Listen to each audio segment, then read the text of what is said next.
Hello everyone and welcome to Foreigner Farming in the Philippines. We've had a pretty good go here with the piglets, except for this last litter. These guys were born last night. Of course, they're not in a proper pen. Somehow the communication was messed up with Ippy. This sow should be in this farrowing pen over here with all the rice straw in it and the rails. But she had these piglets in here and it was just a cement pen last night. And actually did okay. You can see here while she's laying down, if there's a piglet under her when she's laying down against that wall, it's a dead piglet. And that's always the concern when you're trying to raise pigs like this. That's why we did that that way over there. Sorry the camera's not focusing quickly because it's a little bit low light. It's kind of late here. But anyway, this sow had her piglets and there was no straw in here at all. And she didn't lay on one, she stepped on one. And basically, I won't go into detail, she basically crushed its head. And so we had to put it down. Because there's no way, it was still alive, but there's no way it could survive. It was just, it had been smashed really hard. And I was just, Joe and James are right up there talking, and I was just telling them that if this sow had the piglets in a pen like this right here with the rice hulls, and she had stepped on that piglet, she would have just pushed him down into the rice hulls. I'm sure she would have hurt him. He wouldn't have liked it much, but it wouldn't have cracked his skull like it did on the one that was in here. That was just on the concrete. Because this is one of the bigger sows. This is one of the ones we got from Gindelman. She weighs an easy 300 pounds.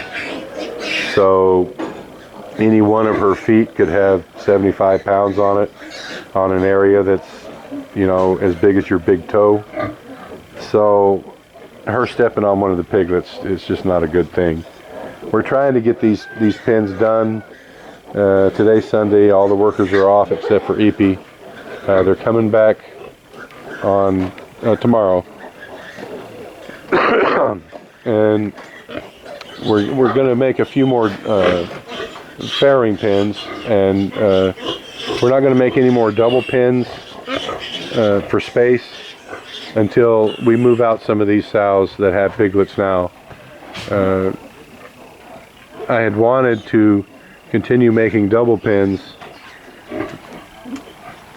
all the way up to the top, but I'd measured those pens and they're a little bit different dimensions. They're smaller than these pens here, so it's going to really confine them if we make double pens out of those. So I'm thinking this pen here will be turned into a double pen when this sow's piglets are weaned, and that's the little red pig in there that everybody's always curious about. Can't really see him now, he's hiding behind Mama. But this is going to be turned into a double pen, so that'll give us room for one more pig. This one here was turned into a double pen. Now we're going to keep both the boars in here, so when this one is turned into a double pen, we can take one of the pigs that is in a large pen, but there's two in the large pen, and move them there. Well, these guys here have dang sure hit the buffet. There you go, Mama. So we lost one out of this sow. I was really hoping for better from this sow because she's really large and well put together. But she only had 6 piglets and stepped on one of those. It wasn't her fault stepping on it. It was our fault just because of the kind of pen that she was in. Don't know, talk it over with the boss lady whether or not we're going to keep her because she had such a small litter size. She is gentle enough. She's not that hard to handle, even though she's the size of a small horse. She's a pretty gentle mama. Just don't know. I have to wait for Marcel to get back and we'll sit down and talk about it, put our heads together and think what we're going to do. But that was the last litter that has been born here. So we were at 82, and let's see, we were at 82, And then this bunch here was born, again, in the wrong style of pen. They were born right on cement. And she had, let's see, she got 3, 5, 8. She had 8, all doing well, hasn't lost any. So 84 and 8 is 92. And then those 5 in there, so I guess that's 97. So we've got 97 piglets now. Almost at 100. And this sow here, who actually is in the correct pen, will be having hers just any day now. You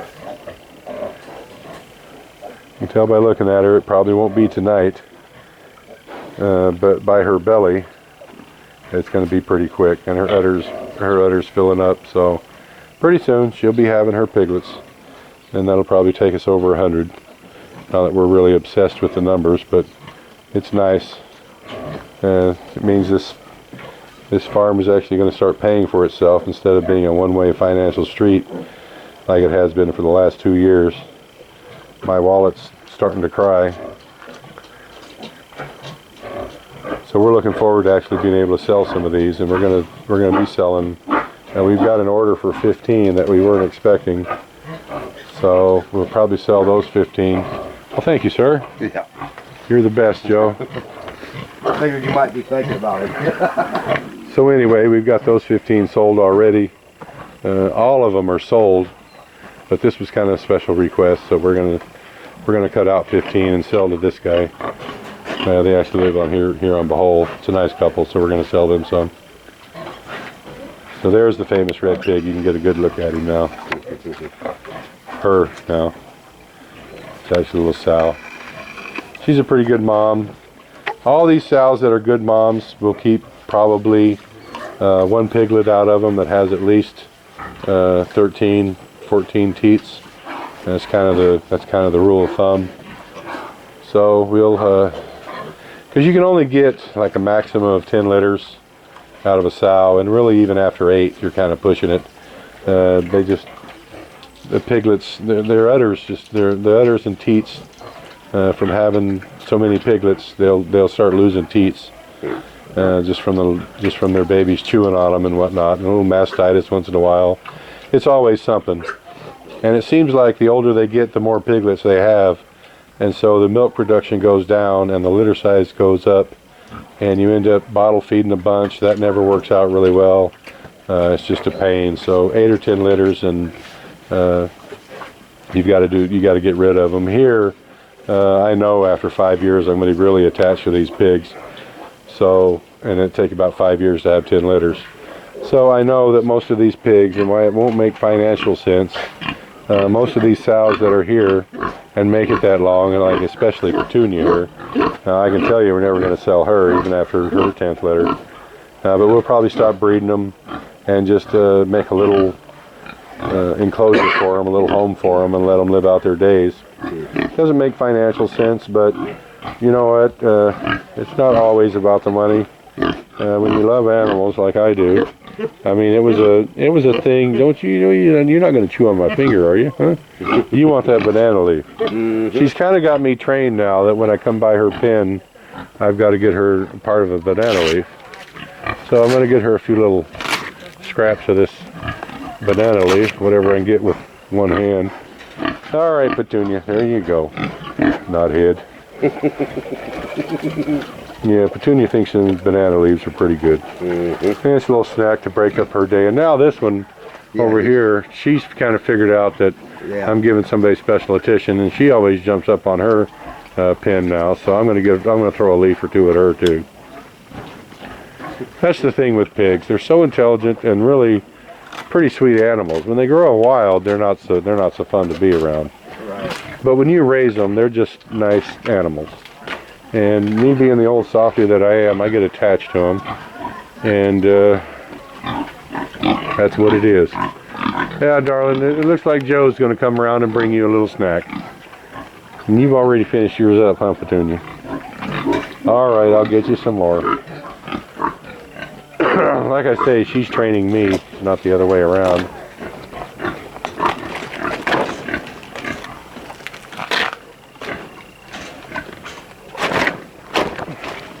All right, there you go, Knothead. Oh, that's just delicious, isn't it? I'm going to throw a little taste up to this one here. It's looking like from feeding Petunia, I'm going to have to start feeding them all. And we'll soon have enough banana leaves to do them all.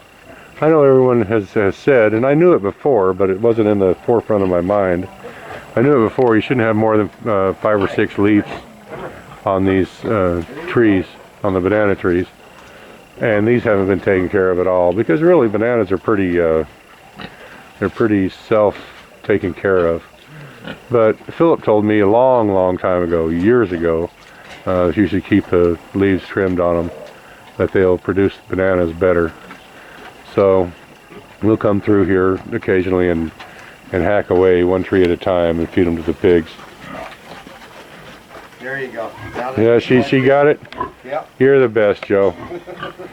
She's a good pig I too. could get used to taking care of the pigs too. Well, you know, they grow on you. They just, attached to them pretty yeah, you know, they're so intelligent, and really they're pretty sweet.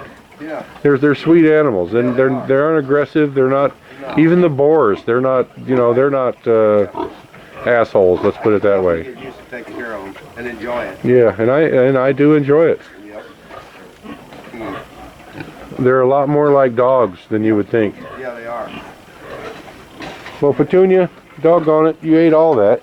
Quick. And what, you're gonna hustle me out of some more? How about a little ear scratching, huh? Is that good enough? A little ear scratching? Hmm? Oh, you Get knothead. them all. One banana leaf.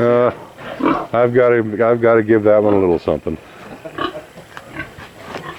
I don't want to peel it off. Here you go. Was it that one? This one here, yeah. Hey, knothead. Hey, Yeah. just throw it in there. It'll get it. There you go. Yeah, she felt it hit her, so.